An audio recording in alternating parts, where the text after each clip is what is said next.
हे भाई लोग, क्या हाल चाल है? सब कुछ ठीक है दोस्तों? आज हम देखने वाले हैं 2009 में आई मूवी काइजी द अल्टीमेट गैम्बलर को, जो बेहद ही शानदार है। तो चलिए शुरू करते हैं। फिर कहानी की शुरुआत होती है टेढ़े मेढ़े दांतों वाले एक लड़के से, जिसका नाम होता है काइजी।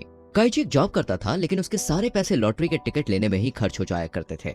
असल में काइजी की हालत बहुत खराब थी। उसके आगे कुआं था तो पीछे खाई, मतलब वो सर से लेकर पांव तक कर्जे में डूबा हुआ था। एक दिन काइजी यूं ही टहल रहा होता है, तभी कुछ लोग आते हैं और काइजी को दबोच लेते हैं। असल में ये कर्जदार थे। इन लेनदारों के बॉस थे इंडो काइजी को बताती है कि तुम्हारे एक दोस्त ने हमसे लोन लिया था और अब वो फरार है, लेकिन तुमने अपने उस दोस्त के लिए गारंटी दी थी, तो अब जो लोन का पैसा है वो हम तुमसे वसूलेंगे। ब्याज व्याज लगा के अब ये अमाउंट हो चुका है करीब 20 लाख येन। इतना बड़ा अमाउंट सुनकर काइजी की आंखें फटी की फटी रह जाती हैं, क्योंकि एक तो उसकी चादर वैसी फटी हुई थी।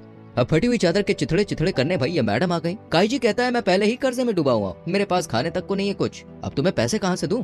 लेकिन इंडो को तो पैसे वसूलने थे, इसलिए वो काइजी को एक गैम्बलिंग शिप के बारे में बताती है और कहती है अगर तुम वहाँ पे जीत जाते हो तो तुम्हारा सारा कर्जा देखो माफ कर दिया जाएगा। ये सुनकर काइजी को लगा चलो कुछ तो रास्ता मिला, इसलिए वो बिना ज्यादा सोचे विचारे शाम होते ही उस शिप पर चढ़ जाता है। यहाँ पर दो सूट बूट वाले कन्हैया लाल काइजी को एक कमरे में ले जाते हैं, जहाँ पहले से ही बहुत सारे लोग मौजूद थे। असल में दोस्तों ये सब भी काइजी की तरह कर्ज में डूबे हुए थे और यहाँ पर अपनी किस्मत का चरखा घुमाने के लिए आए थे। लेकिन इस बात को कोई नहीं जानता था कि यहाँ पे हारने के बाद मौत से भी बदतर सजा दी जाती है। फिर सीन आगे बढ़ता है और प्रोग्राम का होस्ट जॉनी गाबा वहाँ आ जाता है और सभी को गेम समझा देता है, जिसके बाद इन सभी को 3 स्टार्स, जिनमें से एक की कीमत 1 मिलियन थी, और साथ ही एक लिफाफा दिया जाता है जिसमें 12 पत्ते यानी कि कार्ड्स थे। असल में इन लोगों को खेलना था दोस्तों रॉक पेपर सीजर, जिसके सिंबल कार्ड पर प्रिंट थे। अब टास्क ये था कि 30 मिनट के अंदर 12 के 12 कार्ड्स को यूज करना था और जिसके पास 3 से कम सितारे बचेंगे वो हार जाएगा। वही गेम शुरू होता है। जब सब अपने लिए ओपोनेंट ढूंढ रहे थे तो फुनाई नाम का आदमी काइजी के पास आ जाता है और कहता है कि हमें 3 स्टार्स पर विनर मान लिया जाए, तो क्यों ना हम मिलकर खेलें और हर चाल ड्रॉ करके अपने तीनों स्टार्स बचाए रखें और जीत कर चले जाए। काइजी को फुनाई का ये प्लान सही लगता है। अब दोनों खेलना शुरू कर देते हैं, लेकिन कुछ चाल ड्रॉ करने के बाद फुनाई चीटिंग करता है और फ्रॉड करके काइजी के 2 स्टार्स हड़प लेता है। अब काइजी के पास सिर्फ 1 स्टार ही बचा हुआ था। ये देखकर काइजी को गुस्सा आ जाता है और वो एक घुमा के फुनाई के मुंह पे देता है, जिससे उसका थोड़ा सा खून उसके आखिरी बचे हुए कार्ड्स पर गिरता है। यहाँ फुनाई सबको बता देता है कि काइजी के पास आखिरी पत्ता सीजर बचा है, अब कोई भी इसे हरा सकता है। जिसके बाद काइजी भी सबको बता देता है कि फुनाई के पास रॉक कार्ड बचा हुआ है, यानी अब सबको इनके पत्तों का पता चल चुका था। देखते ही देखते भाई वहाँ पे हंगामा शुरू हो जाता है। तभी फुनाई कहता है कि हम सब अपने पत्तों को मिलकर दोबारा से डिस्ट्रीब्यूट करेंगे। सब उसकी बात से एग्री हो जाते हैं और उसे अपने पत्ते दे देते हैं। इधर काइजी को एक घायल आदमी मिलता है जिसका नाम था हीटा। काइजी हीटा से कहता है अगर वो उसके साथ टीम बना ले तो वो उन दोनों को जिता सकता है। हीटा काइजी पर विश्वास करता है और ये दोनों भी फुनाई को कार्ड दे देते हैं, लेकिन फुनाई फिर से चीटिंग करते हुए काइजी को उसी का कार्ड जिस पर खून लगा हुआ था वो देता है और अपने पास ही रख लेता है ताकि वो जीत सके। फुनाई फिर से काइजी के पास आता है और उसके साथ खेलने को कहता है। काइजी कहता है ठीक है, लेकिन तुम्हें अपने तीनों स्टार्स दाव पर लगाने पड़ेंगे, बदले में मैं और हीटा अपने तीनों स्टार्स दाव पर लगाएंगे। फुनाई इस बात को सुन के राजी हो जाता है और दोनों अपने कार्ड्स रखते हैं। फुनाई को लगता है कि वो जीत गया, लेकिन तभी काइजी अपना कार्ड पलटता है जो पेपर होता है, यानी अब फुनाई काइजी से हार चुका था। ऐसा इसलिए हुआ क्योंकि काइजी ने हीटा से अपना कार्ड बदल लिया था, क्योंकि वो जानता था कि फुनाई चीटिंग करता है। इसके बाद काइजी और हीटा जीत चुके थे, लेकिन हीटा देखता है कि उसकी जेब में एक और कार्ड रखा हुआ है, यानी वो हार चुका है। तभी सूट बूट वाले कन्हैया लाल हीटा को ले जाने लगते हैं, लेकिन काइजी को उसके लिए बुरा लगता है, इसलिए वो कहता है देखो भाई गेम साथ में खेला था, जीत साथ में ली थी, अब अगर तुम हारे हो तो ये हार भी हम साथ में झेलेंगे यार। मतलब वो भी हीटा के साथ उस अंधेरे वाले कमरे में चला जाता है। यहाँ पर सबसे पहले तो उनके हाथों में एक चीज पंच की जाती है, उसके बाद ऊपर कंपनी की सील लगा दी जाती है। इसके बाद काइजी और दूसरे लोगों को एक अंडरग्राउंड माइन में ले जाया जाता है, जहाँ अब ये लोग मजदूरी करने वाले थे। जी हाँ दोस्तों, हारने पर इन्हें यहाँ मजदूरी करनी थी, यानी कि फ्री के मजदूरों के लिए हुआ था पूरा गेम, समझ रहे हो? खैर हम आगे देखते हैं। यहाँ इन लोगों को दोस्तों मजदूरी करने के लिए दिन के 150 रुपए के हिसाब से महीने पर सैलरी दी जाती है, जिसे ये सब बियर में उड़ा देते हैं। या इनके साथ काफी बुरा सुलूक भी होता था। बीमार होने पर इलाज के लिए भी इन्हें अपनी जेब से पैसे देने होते थे, जबकि दोस्तों पैसे ये लोग सैलरी मिलने वाले दिन ही उड़ा दिया करते थे, क्योंकि सैलरी के दिन ही कैंटीन खुलती थी, तो ये सब शराब पीकर उन पैसों को खत्म कर देते थे। ये देखकर काइजी को समझ में आ चुका था चाहे वो पैसे बचाए या ना बचाए, यहाँ से जिंदा जाना उसके लिए पॉसिबल नहीं है, क्योंकि उन्हें यहाँ 14 साल तक रखा जाएगा। इसी बीच कम खाने पीने और ज्यादा मजदूरी के अलावा जहरीली गैसेस आदि की वजह से उन्हें बीमार होना ही है। तभी एक डॉक्टर काइजी को बताता है कि अगर यहाँ से बाहर निकलना चाहते हो तो ब्रेव मैन रोड का सहारा लो, जो एक तरह का गेम है। काइजी और दूसरे लोग ये गेम खेलने के लिए तैयार हो जाते हैं। इसके लिए उन्हें आंखों पर पट्टी बांध कर ले जाया जाता है।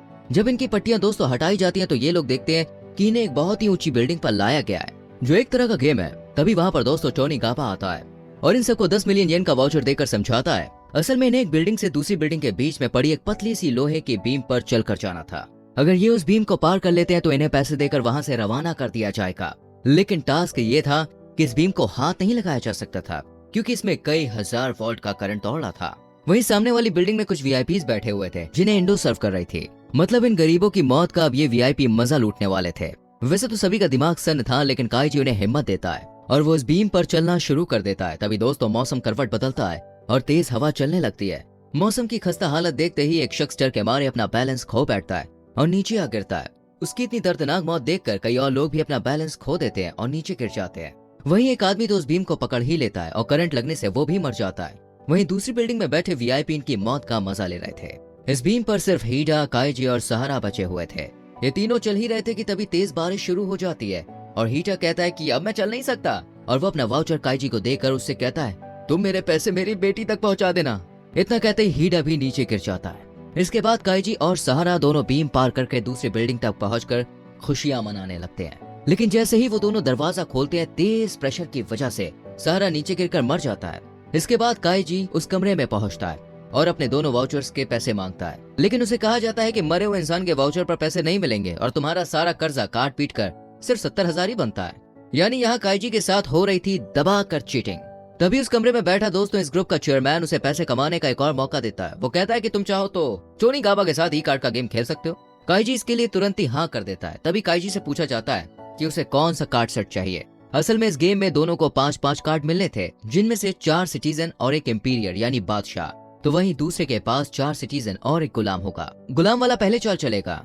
रूल्स इस तरह थे कि सिटीजन ड्रॉ, बादशाह सिटीजन को हरा सकता है, जबकि सिटीजन गुलाम को भी हरा सकता है, लेकिन गुलाम जो सब पे भारी है वो बादशाह को हरा सकता है। और जो गुलाम वाला सेट लेता है उसे दाव पर लगाए गए पैसों का 10 गुना मिलेगा, इसलिए काइजी गुलाम वाला सेट लेता है। इसके बाद गेम शुरू हो जाता है और पहली दोनों चालें ड्रॉ हो जाती है, क्योंकि दोनों ने सिटीजन वाले कार्ड रखे। लेकिन तीसरी चाल पर काइजी गुलाम चलता है, जिसके बारे में टोनी गाबा को पहले ही पता चल जाता है और वो काइजी को हरा देता है। इधर काइजी के दिमाग के तार हिल चुके थे। वो समझ नहीं पा रहा था कि टोनी को पता चला तो चला कैसे। इस पर टोनी कहता है कि उसे लोगों के चेहरे पढ़ने आते हैं और वो चेहरा देखकर ही समझ जाता है कि किसने कौन सी चाल चली है। इससे पहले कि काइजी को वापस उसी अंडरग्राउंड माइन में ले जाया जाता, चेयरमैन टोनी को जोर से अपनी छड़ी से मारता है और कहता है मजा नहीं आया। चेयरमैन तुरंत ही इंडो से काइजी को 4 मिलियन का लोन दिलवाता है और मैच दोबारा शुरू होता है, लेकिन दोबारा काइजी फिर से हारता है। अब जब सूट बूट वाले कन्हैया लाल दोबारा काइजी को उसी माइन में ले जाने लगते हैं तो काइजी सोचता है कि टोनी को आखिर पता कैसे चला।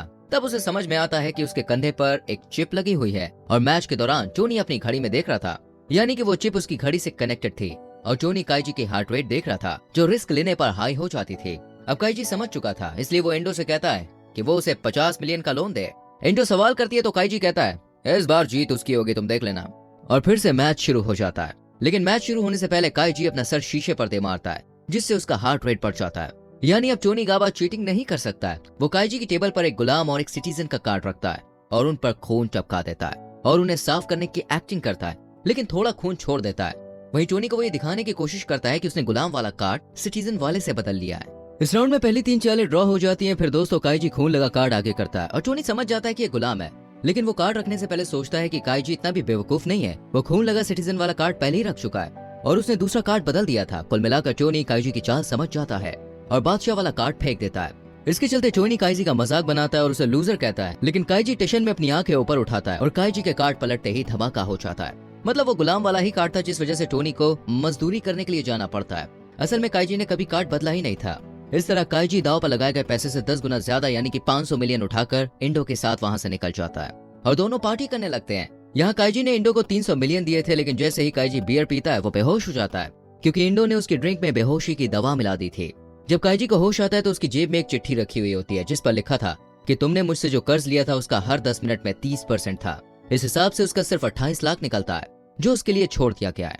फिर सीन शिफ्ट हो जाता है हीडा की बेटी पर, जो एक गैम्बलिंग बार में काम करती थी।